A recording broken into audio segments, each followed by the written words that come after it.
Ay, grabe na. Kantok talaga pagkatapos kumain. Aray, ang sakit. Ang sakit ng dibdib ko. Babe!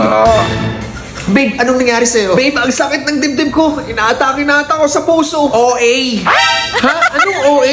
Klang, ang sakit talaga ng dibdib ko. Babe naman, ilang linggo na yung pabalik-balik yung sakit ng dibdib mo. Ayaw mo nga magpa-check up? Ito na babe, magpapa-check up na. Mabuti naman. Nurse? Kay Spider-Man o kay Batman. Ay nurse, pasensya sa storbo. Sumasakit kasi yung dibdib ni Mister. Sis, di na naman natin natapos yung entry natin for today. Sa true sis, lagi na lang. Di ba, tuloy na lang natin mamaya. Tara sir, higa pa tayo dito.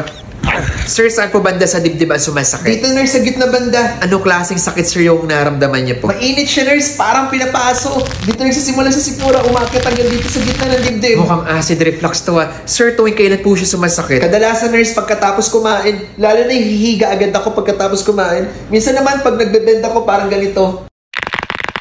Umatake din siya. Maliban sir sa sakit ng dibdib, ano pa po iba yung naramdaman? May oras din nurse na hirap ako lumanok. Sabay parang may acid na umaabot sa lamunan ko. Nalalasaan ko siya parang ang pait na kakaiba yung lasa. Okay sir, tawagin ko lang po si Doc.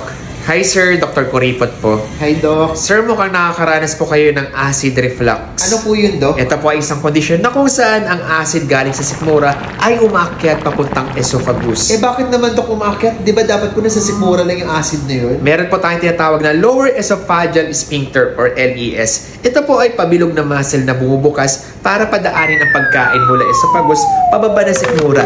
At nagsasara naman para pigilan makabalik ang pagkain sa sikmura papunta sa esophagus. Sa taong may acid reflux, mahina o relax ang LES. At dahil doon, ang acid na galing sa sikmura ay nakakaakyat papuntang esophagus. Ay, ganun ba yun, Doc? Opo, sir. Yun po ang dahilan kaya kayo nakakaramdam ng mainit dyan sa dibdib nyo. Ano po, Doc, yung tawag sa ganitong pakiramdam sa dibdib? Tinatawag po natin yan na heartburn. Yan po ang madalas na sintomas ng acid reflux. Okay po, Doc. Sino naman, Doc, yung madalas makaranas po ng acid reflux? Sila yung mga tao na sobra-sobra ang timbang, mga buntis, at may kondisyon na tinatawag na hiatal hernia.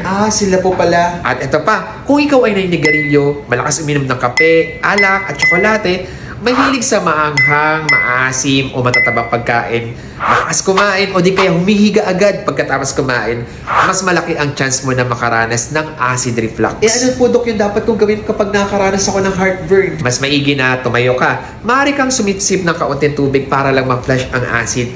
At kung nakasinturon ka o masikip na pantalon, pwede mo itong luwagan. Ano naman po Dok yung kailangan kong gawin para maiwasang atakihin ng acid reflux? Kumain ng dahan-dahan at paunti-unti lang. Iwasang humiga agad pagkatapos kumain. Kung matutulog ka, tumagilid ka sa kaliwa. At syempre, kailangan itigil ang paninigarilyo at pag-inom ng alak.